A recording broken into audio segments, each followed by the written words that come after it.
দক্ষিণবঙ্গের 5 জেলায় ভারী বৃষ্টি, জারি লাল সতর্কতা। আজকের আবহাওয়া।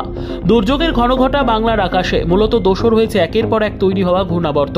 আলিপুর আবহাওয়া দফতরের তরফে জারি করা বুলেটিন অনুযায়ী উত্তর বাংলাদেশে চক্রবাত ঘূর্ণাবর্ত তৈরি হয়েছে উপরের বায়ুমণ্ডলে।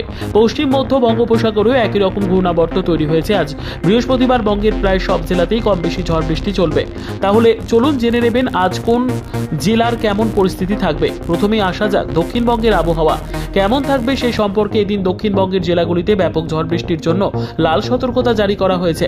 এদিন ঘন্টায় 50 থেকে 60 কিলোমিটার বেগে কালবৈশাখীর সঙ্গে বজ্রবিদ্যুৎ সহ ভারী বৃষ্টির সম্ভাবনা রয়েছে মুর্শিদাবাদ, পশ্চিম মেদিনীপুর, নদিয়া, উত্তর ও দক্ষিণ 24 পরগনা জেলায়।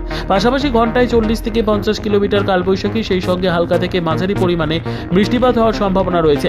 ঝাড়গ্রাম, পশ্চিম মেদিনীপুর এবং হুগলি জেলায় বৃষ্টি হবে, সঙ্গে 30 থেকে 40 কিলোমিটার বেগে ঝড় বইবে। বাকি জেলাগুলিতেও বৃষ্টি হবে। আগামীকালকের আবহাওয়া। এবারে আসা যাক শুক্রবার দক্ষিণবঙ্গ থেকে শুরু করে উত্তরবঙ্গের জেলাগুলির আবহাওয়া কেমন থাকবে সে সম্পর্কে। শুক্রবার দক্ষিণবঙ্গের পুরুলিয়া, পশ্চিম বর্ধমান, বীরভূম, মুর্শিদাবাদ, নদিয়া এবং উত্তর 24 পরগনায় ঘন্টায় 40 থেকে 50 কিলোমিটার বেগে কালবৈশাখীর সঙ্গে ভারী বৃষ্টির সম্ভাবনা রয়েছে। এছাড়াও বৃষ্টি হবে দার্জিলিং, কালিম্পং, আলিপুরদুয়ার, কোচবিহার, জলপাইগুড়ি, মালদা, উত্তর ও দক্ষিণ দিনাজপুর জেলায়।